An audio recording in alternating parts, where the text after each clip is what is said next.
निर्मला देव्यै नमो नमः। ॐ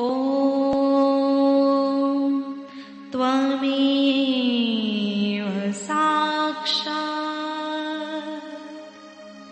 श्रीकल्की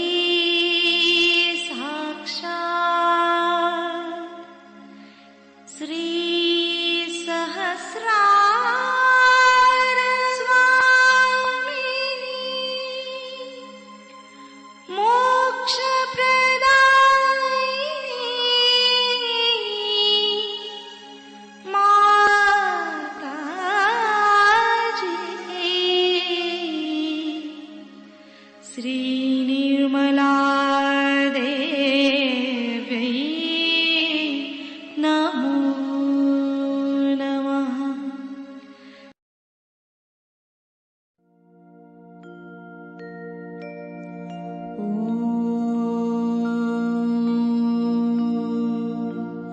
तमेव साक्षात् श्री गणेश साक्षात् श्री आदिशक्ति माताजी श्री निर्मला देवै नमो नमः।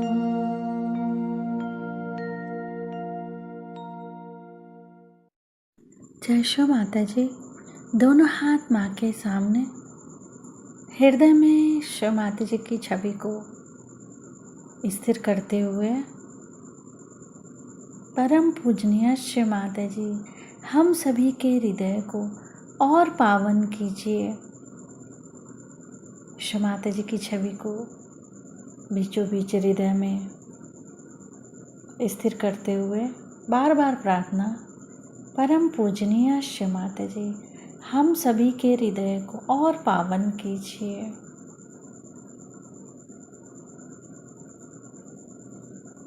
माँ के श्री चरण कमल, शो माता जी के श्री चरण कमलों को बीचों बीच हृदय में देखेंगे। परम पूजनीय शो माता जी हम सभी के हृदय में श्री जगदम्बा स्वरूप में संपूर्ण शक्तियों के साथ अपने श्री चरण कमल लेकर आइए।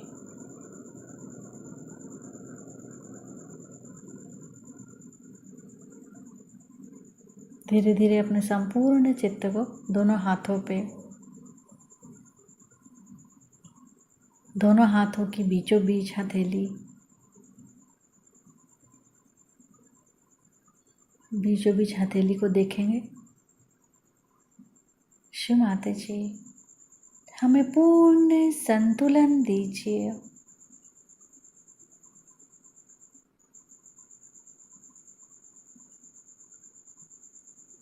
धीरे धीरे अपने संपूर्ण चित्त को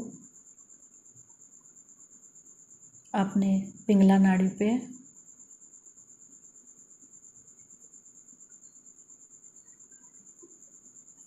नीचे से ऊपर पिंगला नाड़ी को देखेंगे।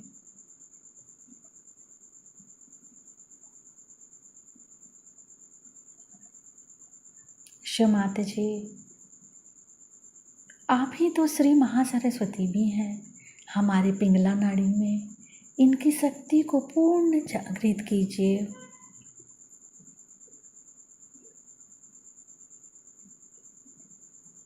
अपने दाएं हथेली को देखेंगे और पूरे पिंगला नाड़ी को नीचे से ऊपर। शो माता जी आप ही करता है, आप ही करविता है। कृपा करके हमारे अंदर से समस्त कर्ता भाव समाप्त कीजिए। राइट स्वादिष्ठान पर चित्त रखेंगे।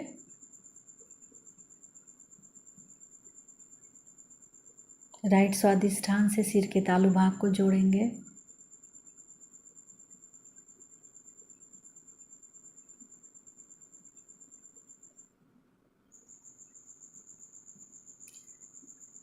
राइट नाभि को सिर के तालु भाग से जोड़ेंगे।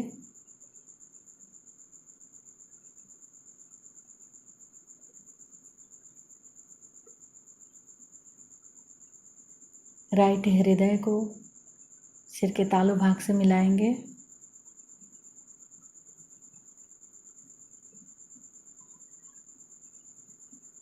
राइट विशुद्धि को सिर के तालु भाग से मिलाएंगे।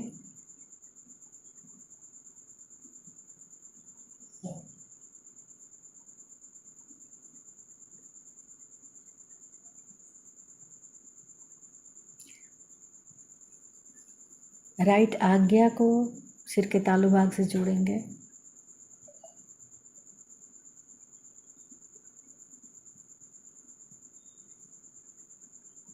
फिर से पूरी पिंगला नाड़ी को नीचे से ऊपर चित ले जाते हुए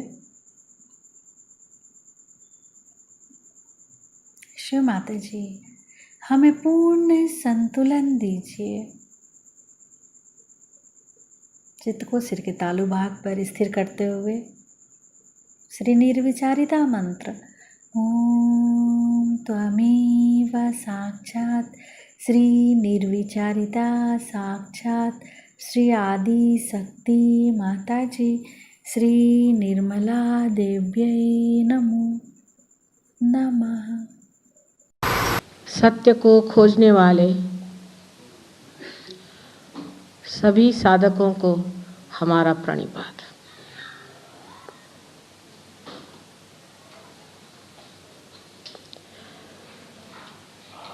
सत्य को खोजना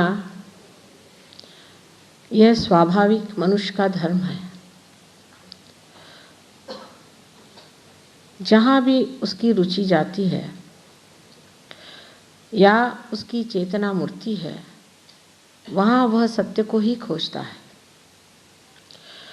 और उसी मार्ग को अवलंबन करता है जिसमें उसे सत्य प्राप्त हो। किंतु जैसे श्री कृष्ण ने कहा है कि मानवीय चेतना अधोगति की ओर दौड़ती है, उसके मूल उसके मस्तिष्क में, उसके ब्रेन में होते हैं। और जब मनुष्य अपनी चेतना को स्वयं बढ़ाता है तो वो अधोगामी होता है। किस तरह से हम लोग अधोगामी होते गए हैं इसका अगर दिग्दर्शन करना है तो आप पाश्चिमात्य देशों में जाकर देखेंगे कि वास्तविकता लोग नर्क में ही पहुंच गए। मुझे पहले कहा गया था कि आप अंग्रेजी में भाषण दें,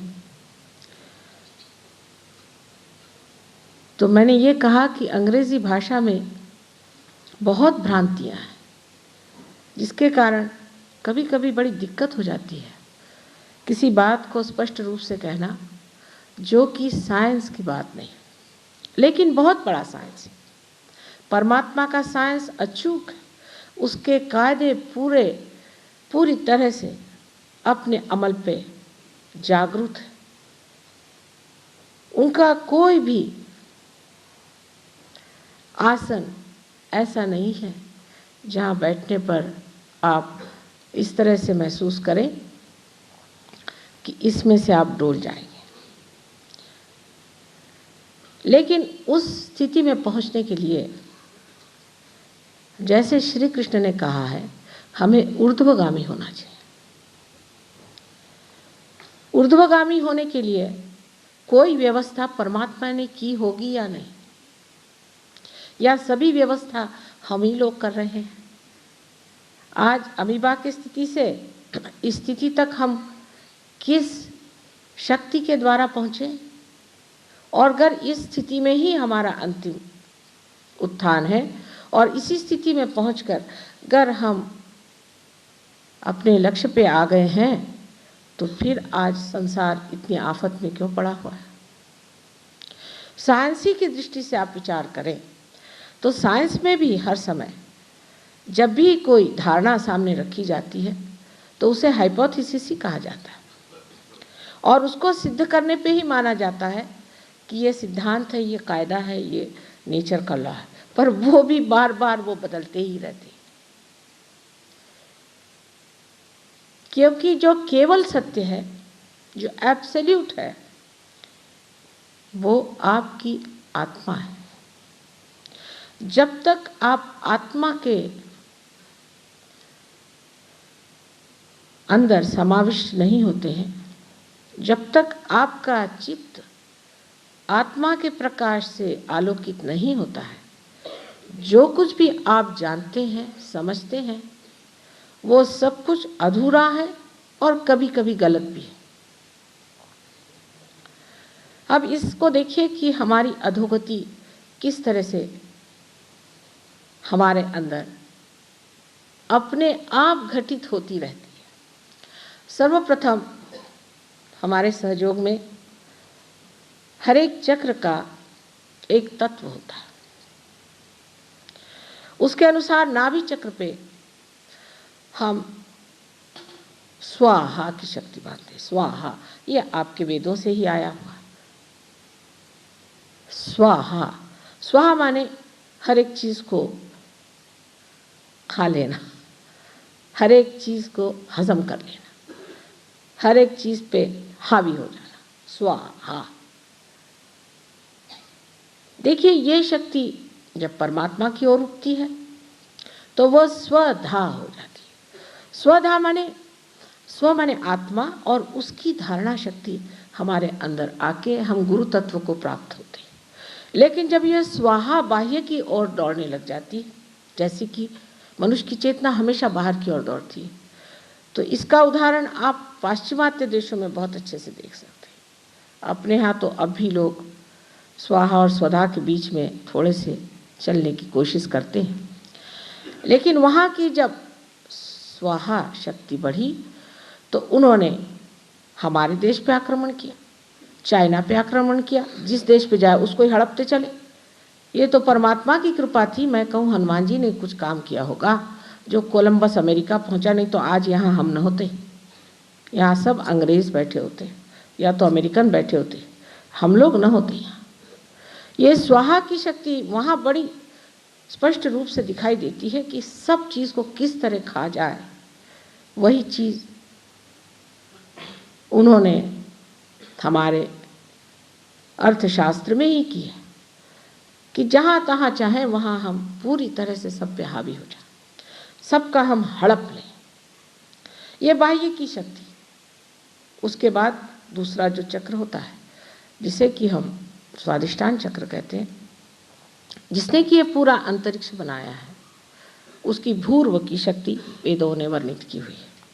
इस भूर्व की शक्ति में जब मनुष्य उतरता है तो चंद्रमा पे जा, इधर जा, उधर जा, इससे क्या फायदा है? करोड़ों रुपया फेंके दे रहे हैं। इस विश्व में कितनी परेशानियां हैं, कितनी आफतें हैं, उधर नजर नहीं है। करोड़ों रुपया फेंके दे रहे हैं किस चीज के लिए? कि चंद्रमा पे जाए। वहां जाने से क्या होगा? कौन सा लाभ आपको होने वाला है? जनहित क्या होने वाला है? किसका कल्याण होने वाला है? ये विचार नहीं। वही आक्रामक स्थिति कि हम चंद्रमा पे जाके बसेंगे। अंतरिक्ष में घूमा, लेकिन जिस वक्त ये शक्ति अंदर की ओर मुड़ती है, तब उसमें सौंदर्य दृष्टि, जिसको एस्थेटिक्स कहते हैं, जिससे कि अनेक तरह की कलाएं और सुंदरता जीवन में भी और सारे वातावरण में उत्पन्न हो सकती है। पर जब वो अंतरिक्ष में ही घूमने लग गए इस पृथ्वी को छोड़ करके, तो वो भूर्व पे से भू पे आ गए। भू माने पृथ्वी। भू हम मानते हैं सहयोग में, जिसे त्रिकोणाकार अस्थि कहते हैं, जिसे कॉसिक्स कहते हैं अंग्रेजी में, वो भू तत्व से बनाया है। और इसकी रक्षा करने वाले श्री गणेश भी ही पृथ्वी तत्व से बनाए गए हैं, और वो भी उसी के नीचे मूलाधार चक्र पे स्थित है। लेकिन जब हम भू पे भी आए तो मशीनें शुरू कर दी। करिए, मशीन भी करना मनुष्य का कार्य है, पर कुछ संतुलन नहीं। मानव में और मशीन में कुछ तो संतुलन होना चाहिए। जमीन को खोदते गए, ये निकालो वो निकालो, उससे अब बना बना कर क्या बनाया, तो धुआं फैला दिया है सारे आकाश में, जिससे सारे पेड़ मरे जा रहे हैं। बेरोजगारी आ गई, मनुष्य के हाथ की चीजें न बनने से कला खत्म हो गई। लोग सब दूर प्लास्टिक लिए घूमते, जहाँ जाइए वहाँ प्लास्टिक। कपड़े में भी प्लास्टिक है, दरवाजे को हाथ लगाई तो प्लास्टिक है, नल में हाथ लगाई तो प्लास्टिक है। कल हो सकता है पानी भी ये लोग प्लास्टिक का देना शुरू कर देंगे, और इससे नुकसान होने लग गया फिर। सो भू को इस तरह से तंग कर दिया। ऐसे भी ये पृथ्वी तो बहुत तंग है, इसको जितना हमने सताया है, जिसने हमें सस्य श्यामलाम हर तरह से हमें पूरित रखा, उसके हमने कोई भी इज्जत नहीं की। उसके आगे की जो स्थिति है वो तो इससे भी खराब है। फिर मूलाधार चक्र पे आ जाते हैं, जिससे हर चीज का निस्सरण होता है, एक्सक्रीटरी फंक्शन होता है। ये जो शक्ति है गणेश जी की, क्योंकि गणेश साक्षात हुंकार होने की वजह से कहीं भी रख दिए जाए कमल के जैसे खिलते हैं, और उसकी सुगंध सारी सृष्टि में फैलती है। सो इस गणेश का उपमर्द करके, और मनुष्य ने इतनी ज्यादा अनैतिकता उस देश में पाई गई।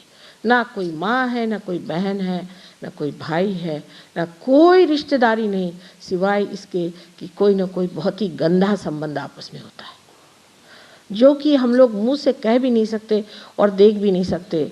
अब लंदन में किसी तरह से हमारा रहना हुआ है, तो रोज ही लगता है कि ये कहाँ नर्क के बीच में फंसे हैं, इस गर्त में। अब ऊर्ध्व गति को प्राप्त होने में यही चक्रों पे क्या असर आता है, जबकि जो निस्सरण की शक्ति है उससे मनुष्य में अबोधिता, जिसे इनोसेंस कहते होते हैं, अत्यंत शक्तिशालिनी चीज है इनोसेंस। इनोसेंस के सामने रावण को झुकना पड़ा था। जो पवित्रता है, जिसे हम पवित्र कहते हैं, वो शक्ति हमारे अंदर श्री गणेश जी की वजह से जागृत होती है।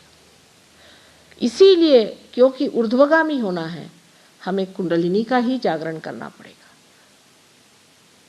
इसलिए आवश्यक है कि हम कुंडलिनी का जागरण करें, तब सिद्धता भी हो जाएगी कि सिर्फ ब्रह्म सत्य है, बाकी सब मिथ्या। लेकिन पहले ब्रह्म तक तो हम पहुंचे। ये सारी सृष्टि में कहते हैं परमात्मा का प्यार फैला हुआ है, जो ब्रह्म स्वरूप है, जो ब्रह्म की शक्ति है, जिसको हम महसूस नहीं करते, देखते नहीं, जिसे पातंजल ने ऋतंभरा प्रज्ञा कहा हुआ है, जिसे क्रिश्चियनिटी में power of the Holi ghost कहा है, जिसे मोहम्मद साहब ने रूह कहा हुआ है। यही ओंकार की ब्रह्म शक्ति जो है, इसको हमने जाना ही नहीं, उससे पहले ही हमारे देश में एक और तरह की उल्टी गाथाएं चली हुई। ये तो हो गई ऊर्ध्वगति और अधोगति की बात, लेकिन और दो दिशाएं हमारे अंदर वर्तमान हैं, जिसको कि हम कहें कि लेफ्ट एंड राइट। इस तरफ भी हमारा दोनों तरफ भी चलन वलन चलता है, और जब हम लेफ्ट की ओर जाते हैं, मेरा मतलब कम्युनिस्टों से नहीं, लेकिन जब हम लेफ्ट की ओर जाते हैं, माने हम अत्यंत भावना प्रधान हो जाते हैं, उसमें मनुष्य भक्ति में बह जाता है। भक्ति ठीक है, लेकिन श्री कृष्ण का ही बात, कृष्ण की ही बात आज करनी चाहिए। घनश्याम दास जी की मैंने किताबें पढ़ी, उनका लेख पढ़ा हुआ है, और वो सुलझे हुए हैं, पहुंचे हुए पुरुष थे, इसमें कोई शक नहीं। और श्री कृष्ण ने साफ बताया कि भक्ति जो है, पत्रम पुष्पम फलम तोयम, सब तो मुझे दे दो। और अपने वक्त में एक ही शब्द में उन्होंने सबको बिल्टाया है जो समझना चाहिए। कह दिया उन्होंने कि अनन्य भक्ति करो, बस इस पे उन्होंने आप लोगों को सबको ठिकाने लगाया है, ये कहूँगी। क्योंकि श्री कृष्ण जो थे ये बहुत मुत्सद्दी थे, बहुत ज़्यादा पहुँचे हुए डिप्लोमैट, जिसको कहना चाहिए कि डिवाइन डिप्लोमेसी थी इनके, डिवाइन डिप्लोमेसी। और जो बात उन्होंने कह दी वो शब्दों में आप नहीं पकड़ सकते, शब्दों से परे उठना पड़ेगा, तब आप जानेंगे कि भक्ति अनन्य होती है। और इसको हम आज के रोज़मर्रा के जीवन में बता सकते हैं बात, कि अगर इसका कनेक्शन मेन से नहीं हुआ तो इसका क्या काम हो सकता है। जब तक टेलीफोन का कनेक्शन आपका नहीं होगा, आप राम राम राम राम करके किसे फ़ोन कर रहे हैं? और ये राम क्या आपके जेब में बैठा हुआ है, जब देखिए तब निकाल के टेबल पे रखा कि ये करता है कि नहीं करता है तू? इस राम का नाम लेने का भी अधिकार आपको नहीं है, ऐसा देखा जाए तो, क्योंकि वो परमात्मा है। अब ये अपने राजीव गांधी साहब जो हैं, इनके दरवाजे जाकर आपने अगर चिल्लाना शुरू कर दिया है राजीव राजीव राजीव, तो पुलिस पकड़ लेगी। जब इन प्राइम मिनिस्टरों को यह हाल है तो उस परमात्मा का क्या कहने। पागल जैसे लोग राम राम राम राम रास्ते भर करते फिरते। हमारे वहाँ ऑक्सफोर्ड स्ट्रीट में देखिए तमाशा किए हुए। ये हमारे देश की विशेषता है कि वहाँ पर खड़े होकर के राम राम राम राम, चला वो उनकी धोतियाँ भी गिर रही, उनकी बोदियाँ लगाते, वो सुपरमार्केट में मिलती वो भी गिर रही। इतना तमाशा करते हैं कि लज्जा लगती है। और फिर रास्ते में भीख मांगते फिर, अरे राम के तुम शिष्य हो कि क्या हो, भिखारी हो कि हो क्या? सत्य को जिसको जानना है उसे पहले श्री गणेश की शुद्ध बुद्धि आनी चाहिए। यह सत्य नहीं हो ही नहीं सकता। जो राम का भक्त होगा उसकी अपनी शान होनी चाहिए। वो पड़ा रहेगा एक जगह, उसको क्या मतलब किसी से? उसकी मर्जी है, जहाँ चाहे खा ले, जहाँ चाहे बैठ ले। वो क्या किसी के सामने हाथ आगे करेगा मुझे खाने को दो? ऐसे पागलों तरह चिल्लाते रहेगा। इस गलतफहमी में हम लोग पता नहीं कैसे बहक गए। श्री राम का नाम नारद ने दिया था। जो राम का नाम देते हैं वो क्या नारद हैं? उनकी पात्रता हो तो एक बार नाम लेना बहुत हो जाता है। राम जागरूक होने चाहिए हमारे अंदर। आप सहयोग में जानिएगा कि राम का स्थान हमारे हृदय में कहाँ है। अगर हमने राम को ठीक से नहीं पहचाना और उनको ठीक से याद नहीं किया तो आप जानते हैं क्या हो जाता है। सबसे बड़े तो शारीरिक कष्ट ये होगा कि आपके लंग्स वीक हो जाएंगे और आपको अस्थमा की बीमारी हो सकती है। लोग कहते हैं माँ आप अस्थमा कैसे ठीक कर देते हैं? कैसे ठीक करते हैं? बहुत आसान। हमारा राम से संबंध है ना, उनसे कह देते भाई जागरूक हो जाओ, अस्थमा ठीक। कुछ ज़्यादा उसमें करना नहीं पड़ता है। ये सारी जो देवी देवताओं की शक्ति हमारे अंदर स्थित है उसको पाना चाहिए। ये वेदों से लेकर सारी ही चीज़ों में लिखा हुआ कि विद होना चाहिए। आपकी जो मज्जा संस्था है, जो आपका सेंट्रल नर्वस सिस्टम है, उसमें आपको उसका महसूस होना चाहिए। ज्ञान का मतलब ये नहीं होता है कि बुद्धि के चक्कर चलाएं या यूनिवर्सिटी की परीक्षाएं करें या लेक्चर जाके सुने या किताबें पढ़ें। हमारे यहाँ श्री राम कौन सी यूनिवर्सिटी में गए थे और श्री कृष्ण कौन सी यूनिवर्सिटी में गए थे? इतना ही नहीं, जो हमारे यहाँ बड़े बड़े संत साधु हो गए, जैसे महाराष्ट्र के संत साधुओं को मैं जानती हूँ, कोई भी यूनिवर्सिटी में नहीं गया और किसी ने भी कोई किताब नहीं पढ़ी। तो कौन सी ऐसी किताब पढ़ी थी जिससे वो स्वयं ही जानते हैं कि राम का क्या स्थान है। जो लोग सत्य के पुजारी हैं उनके लिए प्रथम आवश्यक चीज़ है कि वो इस मामले में ईमानदार हो जाए, और दूसरी परम आवश्यक चीज़ है कि अपनी बुद्धि शुद्ध करें। कुछ इधर पढ़ लिया, कुछ उधर पढ़ लिया, कुछ इथे जान लिया, कुछ ये कर लिया, सब जो है सर में, जैसे अमेरिकन सहयोगी कहते हैं, there is lot of garbage in my head, कि कचरा बहुत मेरे सर में भरा हुआ। सो शुद्ध बुद्धि से ये कहना है कि हमें जानना है सत्य क्या है, और सत्य जो होगा सो ही होगा। आपके कहने से तो नहीं होगा ना। अगर आपने ये फूल देखे, इनका रंग सफ़ेद गर है, और अगर कोई कहे अंधा नहीं सफ़ेद नहीं, इसका रंग लाल है, तो आप यही कहेंगे भैया तुम अभी अंधे हो, इसको देख लो। हम लोग देख रहे हैं, सब एक ही चीज़ देख रहे हैं। लेकिन मुश्किल तो यह है कि एक ही के अगर आँख ही और बाकी सब अंधे हो, तो वो आँख वाले को फिर जहर दे दो, उसको क्रूस पे चढ़ा दो, उसको छलो, उसको सताओ। सारे जितने भी बड़े बड़े संत हो गए उनकी छलना। तो हमारे देश की जो दुर्दशा है वो इस वजह से है कि हम या तो लेफ्ट को मूवमेंट करते हैं या राइट को मूवमेंट करते हैं।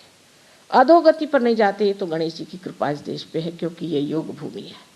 इस भारतवर्ष को इतने धन्यवाद देने चाहिए कि इसने अपने गोद में आप लोगों को रहने की व्यवस्था की। इतनी बड़ी महान भूमि में रहते हुए भी हम इतने दुखी क्यों, सब लोग पूछते हैं। तो मैं यही कहूँगी कि हम या तो लेफ्ट को जाते हैं या राइट को जाते हैं। अब बात यह है कि माँ को तो सच्ची बात बोलनी चाहिए। मैं कोई यहाँ इलेक्शन लड़ने नहीं आई हूँ जो आपके पसंद की बात करूँगी। जो सच होगा मुझे बताना पड़ेगा, और ख़ासकर कलकत्ते वालों को मुझे ज़रूरी बताना है कि जो सच है उसे आप जानिए। क्या बात है, बंगाल, सोनार बंगाल, और बाहर सब कहते हैं भूखे बंगाली। सो क्यों? सोनार बंगाल। यहाँ एक से एक कमल खिले, उसके सुगंध से सारा विश्व इसे मानता है। इतनी पुण्य भूमि में इतने बड़े उपद्रव क्यों हो गए, इतनी क्लांत स्थिति क्यों है? कोई सोचता क्यों नहीं? क्या बात है, किस लिए ऐसी दशा आ गई? माँ के लिए क्या बंगाल और क्या महाराष्ट्र और क्या पंजाब, सभी एक होता है। और कभी कभी बहुत दुख लगता है कि यहाँ पर महिषासुर को मारा गया था, वहाँ फिर महिषासुर का राज्य आ गया, और महिषासुर को ही पूछते हैं। रामदास स्वामी ने कहा है, महिषा मर्दिला चंदने, भैंस को चंदन से रगड़ रगड़ के और उसकी पूजा कर रहे हैं। उस महिषासुर की पूजा आज यहाँ होती है, और वो ये तांत्रिकों के नाम से आपके घर घर में घुसे हुए लोग हैं। मैं कलकत्ते आने से शुरू से ही ज़रा अन्य मनस्क। वजह ये थी कि लोग मानेंगे नहीं मेरी बात। ये चक्कर इनके बड़े खराब हैं, इनके जाल आपके ऊपर पड़े हुए हैं। ये तो लेफ्ट साइड की बात हो गई कि कोई तकलीफ हुई गए तांत्रिकों के पास, कोई परेशानी हुई तांत्रिकों के पास, और बहुत से तो इनमें से गुरु बन के घूम रहे हैं और परमात्मा का नाम लेते हैं।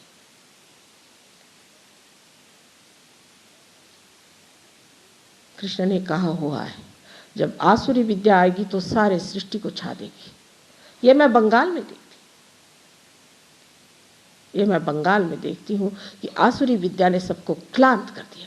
और जब ये तांत्रिकों के पैर आपके घरों में आएंगे, आपके अंदर क्रोध और एक तरह सी अत्यंत प्रतिशोध लेने की एक भावना उमड़ पड़ेगी। हर आदमी गुस्से में तेज, किसी को छूने जाइए तो आग बबूला हो जाएगा। ये क्यों होता है? शांति की बात करने से शांति कैसे आएगी? अब मैं कहूँ कि आप ये सब छोड़ दीजिए, आप छोड़ेंगे नहीं, ये मुझे मालूम है, क्योंकि मैं माँ हूँ, मैं सब कुछ जानती हूँ।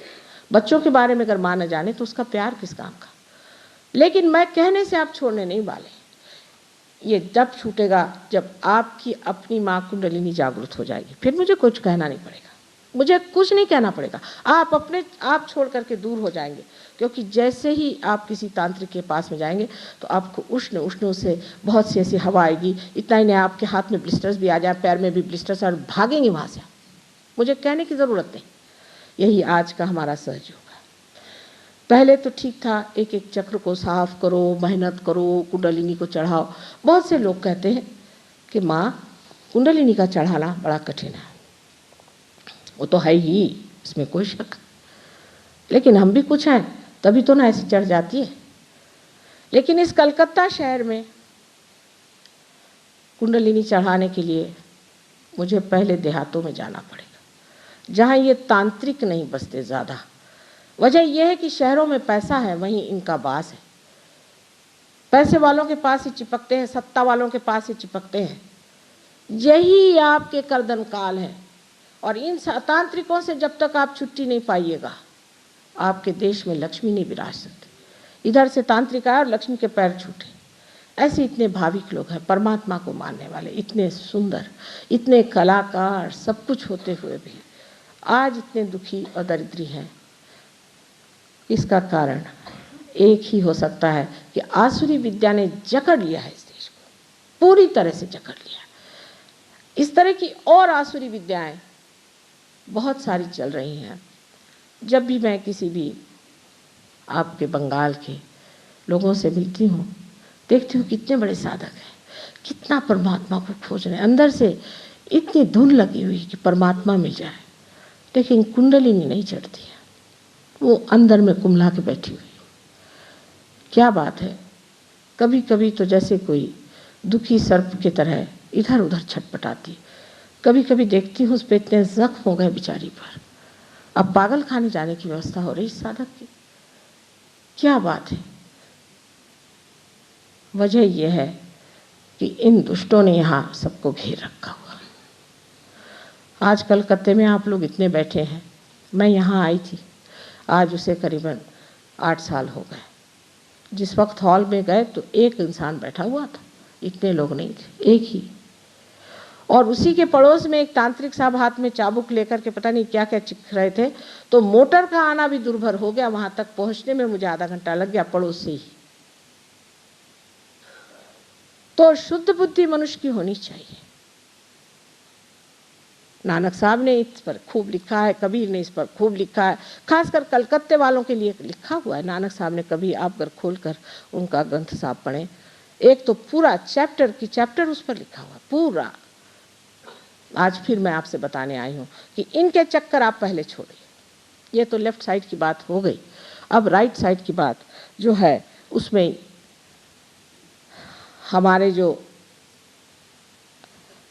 यहाँ पे शासक हो चुके, 300 वर्ष तक हमें जो गुलामी में रखा है, उन्होंने वाकई में हमारे अंदर जो भी बातें भरी थी, वो जब तक हम लोग संग्राम में लड़ते रहे तब तक मामला कुछ नहीं हुआ। कोई हमारे ऊपर उसको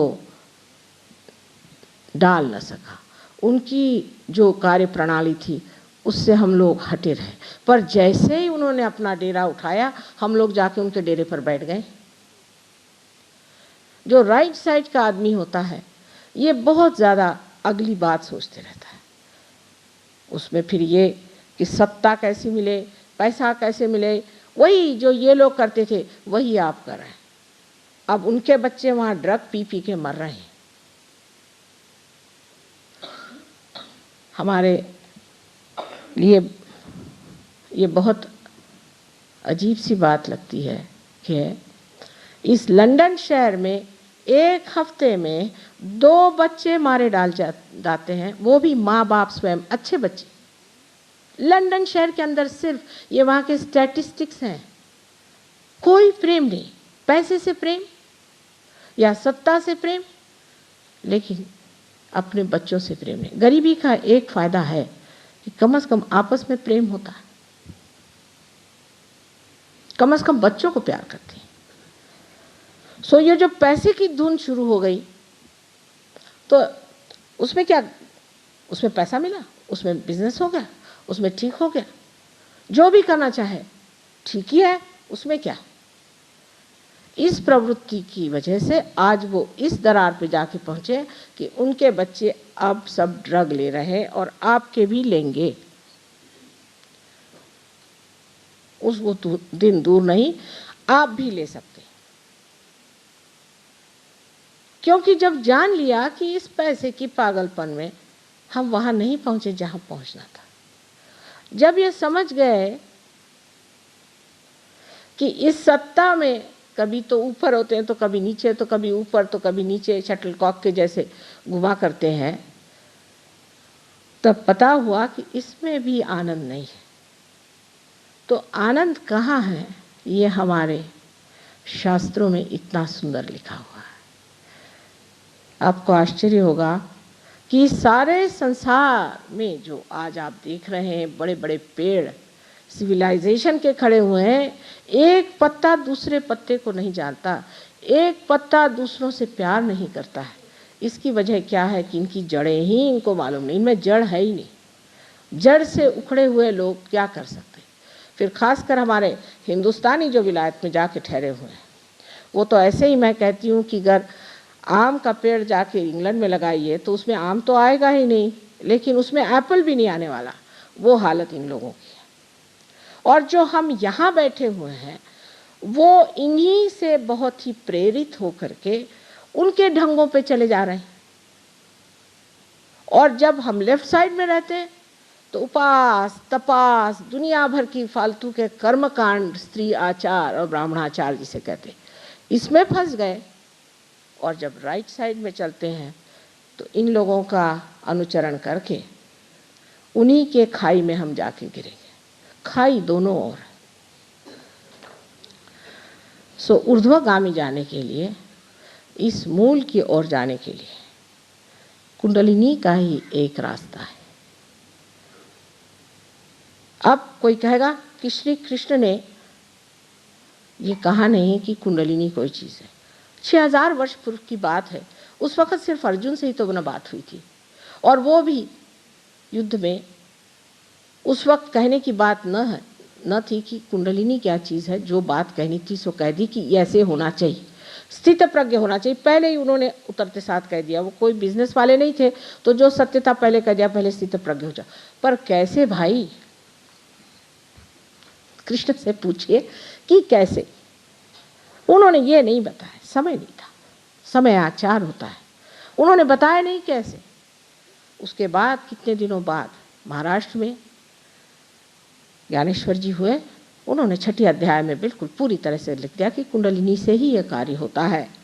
लेकिन वहां फिर बताया गया, देखो भाई 6 अध्याय नहीं पढ़ना, इसी तरह से 6 अध्याय मत पढ़ो, क्योंकि लोगों के फिर पेट नहीं भर सकते।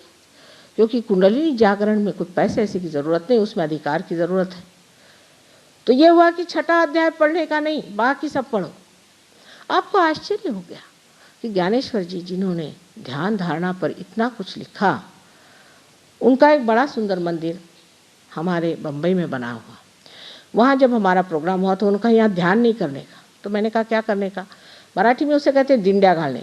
मैंने जैसे हरे रामा यहाँ करते हैं ना, वैसे वहाँ हाथ में लेजिम ले करके हरे राम हरे राम हरे राम, उसको दिंड्या घालने कहते हैं। वो करते महीना भर जाते हैं पंढरपुर, और वहाँ जाकर के वहाँ जो ब्राह्मण बड़वे होते हैं उनका सर फोड़ते हैं जैसे कि नारियल को फोड़ देते हैं। ये कौन सी संस्कृति है? क्या भारतीय संस्कृति हो सकती है जहाँ साधकों के सर फोड़ते हैं लोग? सो उन्होंने कहा यहाँ वो आप कर सकते हैं, ध्यान नहीं कर सकते। इतनी सुंदर मूर्ति बनाई हुई थी, पता नहीं कौन मूर्तिकार ने, ज्ञानेश्वर जी की।